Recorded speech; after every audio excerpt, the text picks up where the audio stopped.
Olá, seja muito bem-vindo, seja muito bem-vinda ao programa Mãozinhas que Fazem. A educação especial deve ser vista no contexto da educação geral, ou seja, o portador de necessidades especiais deve ser atendido no mesmo ambiente que o não portador. A esta tendência contemporânea chamamos de educação inclusiva, uma vez que o portador de necessidades especiais é inserido em classes regulares de ensino, sendo tão digno e merecedor da educação como qualquer outra pessoa. Mas será que isso acontece? Para nos ajudar a compreender melhor sobre esse universo, estamos hoje recebendo pessoas muito especiais, Paula e Guto. Sejam bem-vindos ao programa Mãozinhas que Fazem. Feliz de tê-los aqui conosco. Bom dia, Lilian. Obrigado pelo convite. A gente está bastante satisfeito de estar aqui, podendo conversar sobre esse assunto que é tão pertinente na nossa sociedade. Obrigada, Guto. Paula. Bom dia, tudo bem? Muito obrigada pelo convite. É um prazer falar e levantar a nossa bandeira, que a gente acredita nessa causa de igualdade para todos. Tem muita gente querendo saber o que é essa bandeira, né? O que significa tudo junto e misturado? O que é isso? Bom, na verdade, a gente tem por experiência na oficina do aluno, né, que dentro de um espaço como é a oficina do aluno, que trabalha com questões de apoio escolar para a família, ter alunos também, ou ter indivíduos também com necessidades especiais.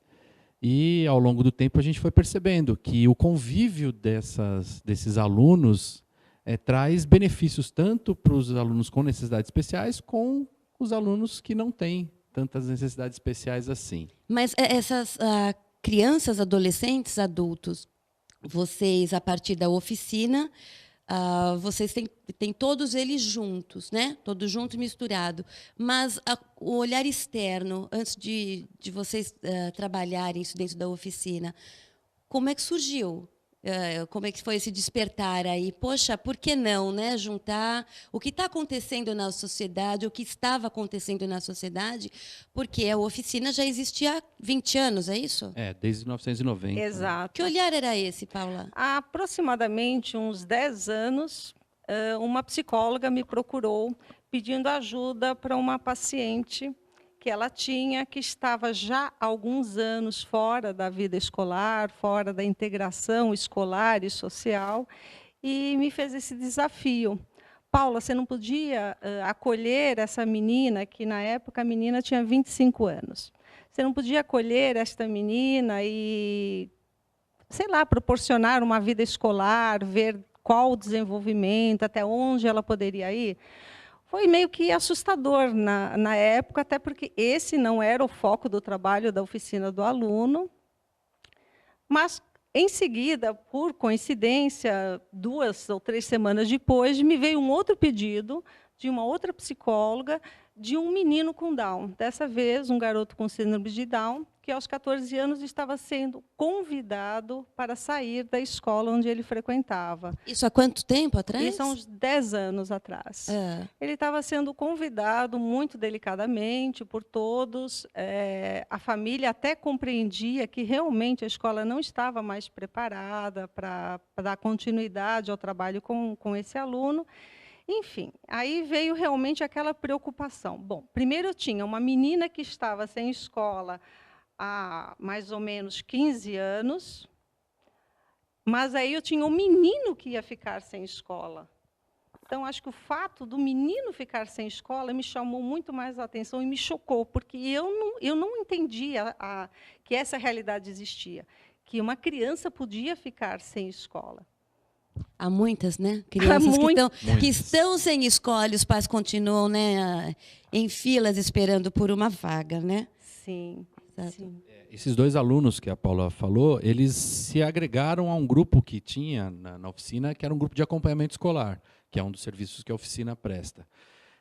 E a gente percebeu que eles, dentro do grupo de acompanhamento escolar, começaram a render um pouco mais, né, Paula? Sim. Começaram a mostrar que o desempenho deles começou a melhorar. Tanto um aluno com síndrome de Down, quanto a outra aluna que tinha necessidades especiais por conta de uma doença que ela teve, por sequelas de uma doença. né?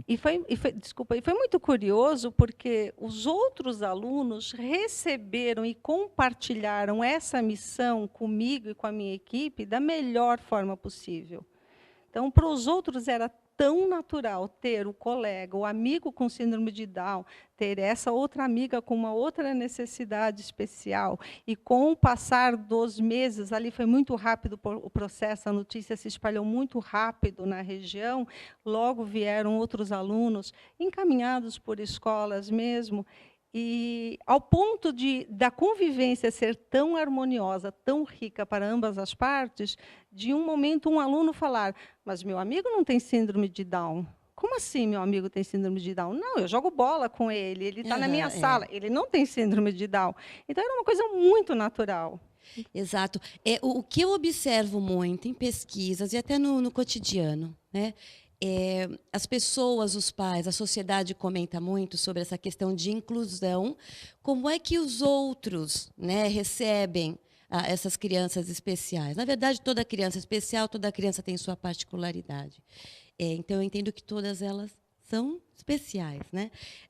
Mas as pessoas ficam preocupadas e acabam sempre incentivando, ou então dando relevância para os que não são portadores de alguma deficiência. Mas a minha pergunta para vocês agora é o inverso.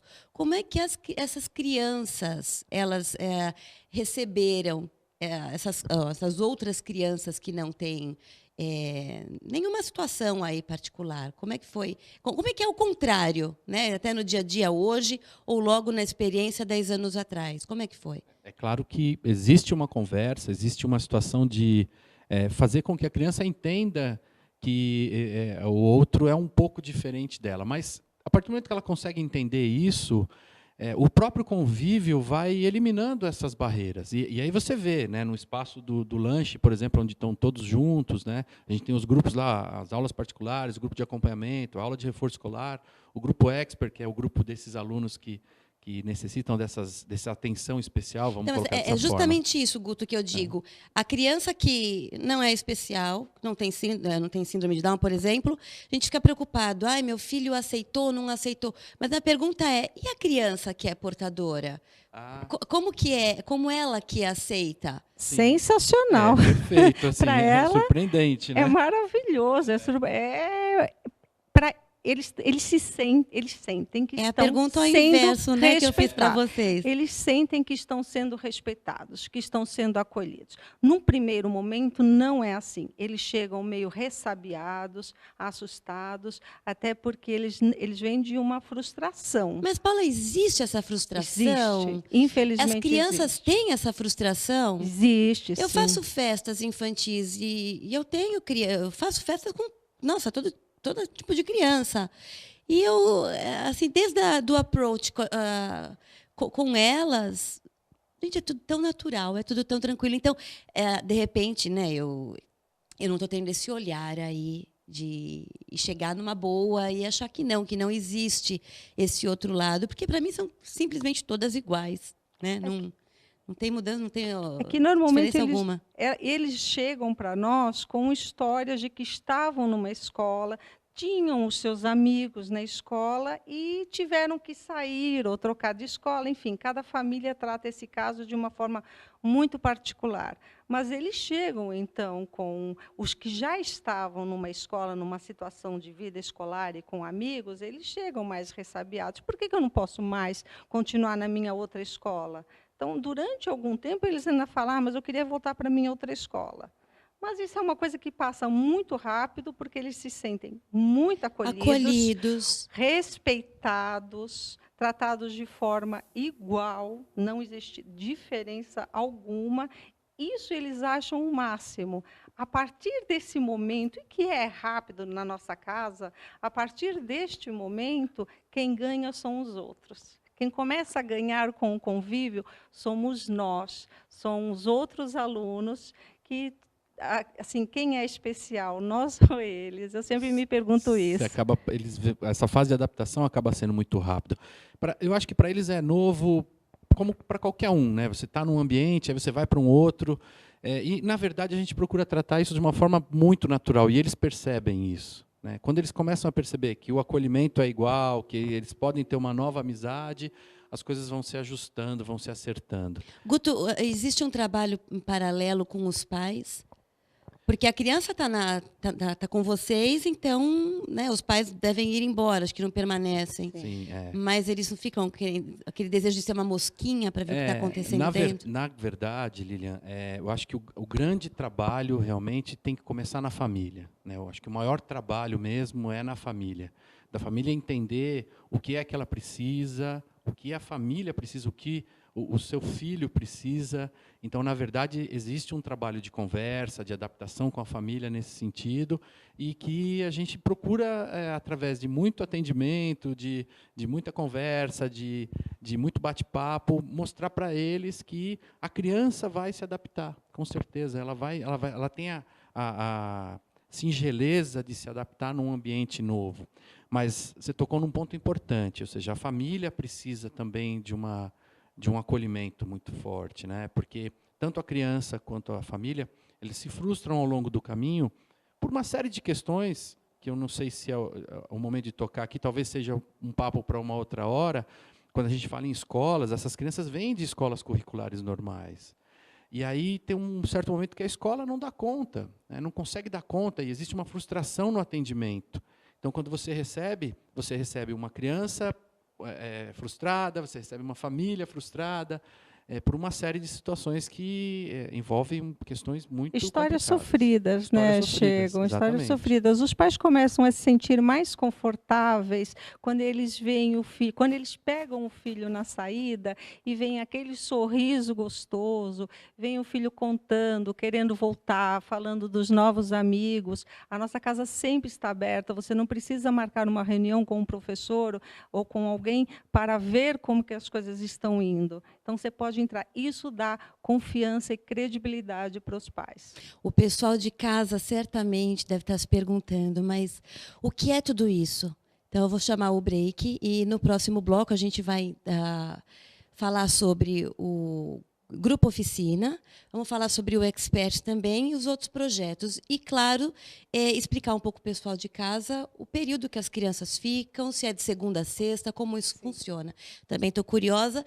E você aí de casa também. Então, não saia daí. Vai e volta.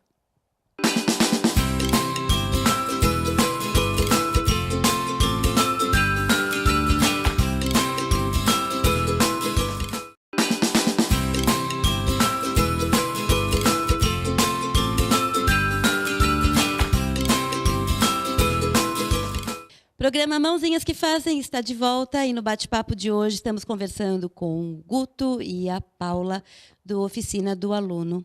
Quem conta para a gente o que é a Oficina do Aluno? Eu conto um pouquinho. A Oficina do Aluno é um núcleo de acompanhamento escolar, existe há 25 anos. A Oficina do Aluno trabalha com aulas particulares dos ensinos fundamental 1, 2, ensino médio e ensino superior. A Oficina do Aluno também tem um acompanhamento escolar, onde os alunos, no período oposto à aula, fazem todas as tarefas, cuidam da sua vida escolar, criam um hábito de estudos, uma disciplina de estudos. E eu sempre falo, nos entregue um aluno e nós lhe devolveremos um filho. Então, é um serviço estendido a toda a família. Dentro da Oficina do Aluno existe um grupo chamado Grupo Expert, que é um grupo, hoje, composto com alunos especiais, com necessidades especiais, alunos, em sua maioria, com síndrome de Down e outras síndromes. Como que funciona esse Grupo Expert? Bom, a gente recebe a família, né, que traz o aluno. A gente procura fazer uma entrevista inicial para entender qual o motivo de ele estar lá, né, nessa situação. E aí, como a Paula falou no outro bloco, geralmente vem de situações muito interessantes, né, às vezes muito frustradas. E a gente procura fazer como se fosse uma triagem, entender quais são as necessidades desses alunos e o que é que eles precisam. Depois que a gente faz essa entrevista inicial, a gente faz um período de adaptação. Na verdade, a gente procura já levar a criança e pede para que, quando os pais vêm, ou o responsável vem, já traga a criança, ou traga o aluno, para que ele já entre para o grupo e faça uma adaptação. Guto, a partir de que idade? Olha, Lilian, essa pergunta é complicada, porque a gente tem lá alunos, né? Corto ou não corto? Não, posso fazer a pergunta, né? Pode. Tô brincando, vamos lá. Não, é complicada porque, na verdade, você tem uma série de alunos, por exemplo, com alunos com síndrome de Down, a gente atendeu alunos até... Hoje, com 35 anos, é o nosso aluno mais velho. E nós sempre vamos chamar de crianças, porque eles são eternas crianças para nós sempre. Então, a gente atende desde 12, 13, que é normalmente quando começam a nos procurar, até infinito. Nós tivemos uma aluna, a última, a Coração, né? A gente chamava ela de Coração. Coração, ela tinha quantos anos? 44. 44 anos. Mas aí essas crianças, elas frequentam de segunda a sexta como se fosse uma escola regular. Vocês criam uma sala de aula, é isso? Isso, Criamos uma sala de aula onde existe uma mediadora lá, que é a Adélia. E a Adélia é fisioterapeuta, psicopedagoga, pedagoga, e ela atende essas crianças dentro de um espaço. E cada uma com a sua necessidade, tem atividades propostas para cada uma delas. A gente procura integrá-las no grupo e fazer com que cada dificuldade seja resolvida pelo próprio grupo. Isso é bem interessante, porque um ajuda o outro. Né? Então, se meu filho está com dificuldade em física, ele pode fazer uma aula de reforço lá, de física. Porém, nessa mesma sala, eu vou ter outras crianças, ou é uma aula particular, individual? Depende do serviço que você contrata. Exatamente. Uma aula particular, ele vai ter só ele e o professor, ou ele vai passar a fazer uma tarde de estudos em física. Então, ele vai ter ele e outros alunos, outras crianças, outros adolescentes participando desse mesmo trabalho. Então, quando o Guto fala que nós atendemos dentro das possibilidades e das necessidades, então a gente explora muito mais as possibilidades que cada um pode nos dar. Isso vale para qualquer pessoa, para qualquer aluno com síndrome de Down ou não. E o que é o vestibulando, o vestibulinho? Um curso, na verdade, é um atendimento que prepara esse aluno para aquele momento que ele vai viver. Ou seja, ele vai prestar um vestibular, vai fazer um curso, ou precisa fazer uma preparação para alguma prova que ele vai fazer. Então, a gente procura preparar ele para aquela situação. E aí nós temos um corpo docente lá de vários professores, ele vai passando por esses professores e eles vão tentando atender as necessidades para ele prestar aquele vestibular, prestar aquele concurso. Isso é bastante comum na oficina. Hoje, com relação ao vestibular, o mais procurado é o curso de redação. Né, cada vez mais provas como o Enem e outras provas de vestibular, elas exigem muita leitura, muita interpretação e uma excelente redação por parte dos alunos.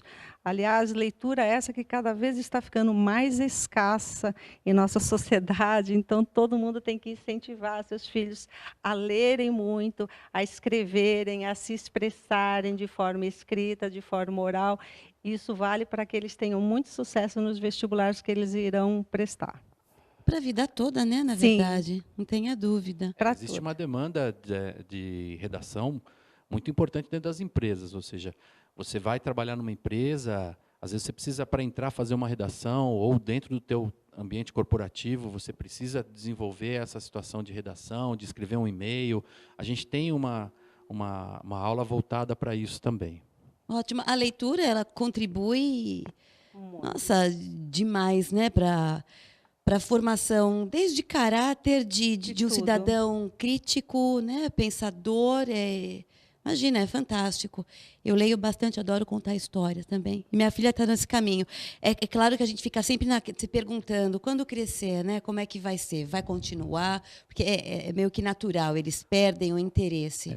Lilian, se eu puder colaborar um pouquinho, né, eu sou psicopedagogo Super também. Pode. E acho que todo mundo compartilha disso.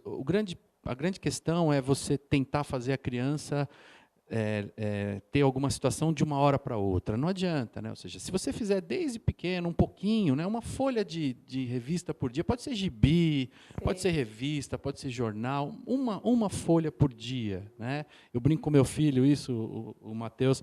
Olha, você tem que ler uma folha por dia. Ele está com 7 anos, né? Então ele tem que ler uma página por dia do livro ou do gibi. Então, se você fizer isso ao longo dos anos, quando ele entrar no Fundamental 2, né, no ensino médio, ele já vai ter esse hábito. Não adianta você chegar lá no ensino médio e falar assim, olha, a partir de hoje você vai ter que entrar numa faculdade pública, numa universidade pública, né, você vai ter que ler, vai ter que estudar. Não adianta, se você não criou o hábito, né, ou seja, um corredor só corre se ele treinar, né? Uma criança só lê e só vai estudar se ela treinar ao longo da vida. Então não adianta de uma hora para outra você exigir isso. É lógico, e também são os exemplos que cabem aos pais, né? Sim. Na escola e principalmente aos pais. Não adianta a escola e também a oficina do aluno fazer um trabalho bárbaro e dentro de casa isso não acontece. Então a criança durante o dia ela experimenta diferentes convívios aí, né, sociais. Então está na escola, está com os amigos e está em casa. Tudo corre bem, mas chega em casa o pai e a mãe não conta história, não lê o livro. E, na verdade, também a criança acaba observando tudo que os pais estão fazendo. Sim. Se o pai está lendo um livro, uma revista, um jornal, eu sinto muita falta. E a necessidade de ter presente na vida dos meus filhos é o papel, Sim. é o virar a página. Sim. Acho isso fantástico. Sim. Mudando de assunto, meninos, que está me dando fome. O que é Opa. a cozinha? Quando que as crianças vão para a cozinha? O Grupo Expert, né? Nós temos uma oficina de culinária com o Grupo Expert, né? Que é esse grupo que trabalha em Tem uma conjunto, padaria né? envolvida? Tem uma padaria envolvida. A gente tem esse Grupo Expert, ele participa de uma oficina de culinária. Na verdade, nós fomos descobrindo que, para você desenvolver habilidades que eles podem aplicar no dia a dia, nós fomos propondo algumas ações para que eles desenvolvam essas habilidades e virem competências, né? Uma das atividades que eles fazem é a aula de culinária, né? O laboratório de culinária, Exato. vamos colocar dessa forma. A gente não tem nenhum objetivo de criar chefes, né? Mas nós temos o grande objetivo de utilizar as habilidades utilizadas na culinária para que eles utilizem no dia a dia. Então, por exemplo, a higiene dos alimentos, cortar com segurança, se alimentar bem, os grupos de alimentos que você pode utilizar ou não. É a hora que eles vão para a cozinha e aí, junto com uma mediadora lá, que é a Adélia, também tem bastante experiência nisso, né? Uma culinarista maravilhosa. Ela vai aplicando lá as técnicas de composição de alimentos, de composição de grupos de alimentos, para que eles possam entender como é que eles podem usar isso na culinária. Isso é maravilhoso, né? Porque você vê no dia a dia, na prática, eles colocarem isso. E você vê a mudança de hábito sobre o comer, sobre vou comer salada, vou comer frutas, posso fazer um sanduíche natural mais gostoso. Então, eles vão mudando, eles curtem muito, eles adoram levar essas receitas para casa, eles adoram que os pais os ajudem depois a repetir as receitas. Eles são muito receptivos a tudo que nós oferecemos. Hoje nós temos arte-terapia, nós temos o ateliê, nós temos várias oficinas ao longo do período que eles ficam lá. Música, judô, artes marciais, esporte. A gente tenta estimulá-los com todas as ferramentas possíveis para que eles possam nos responder às habilidades que cada um pode ter. Aí entra a padaria. Então, por exemplo, nós conseguimos colocar 2 jovens, um na parte de panificação e outro na parte de atendimento. Então, foram trabalhados esses jovens e foram treinados para o mercado de trabalho, porque eram jovens que se destacavam justamente por gostar bastante das aulas de culinária, de trabalhar com alimentos. Então, foi nos dada a oportunidade, por uma parceira, a La Brunet, de trabalhá-los lá e de permitir esse estágio, que foi um sucesso sensacional. Outros jovens já estão, se eu não me engano, há 2 anos.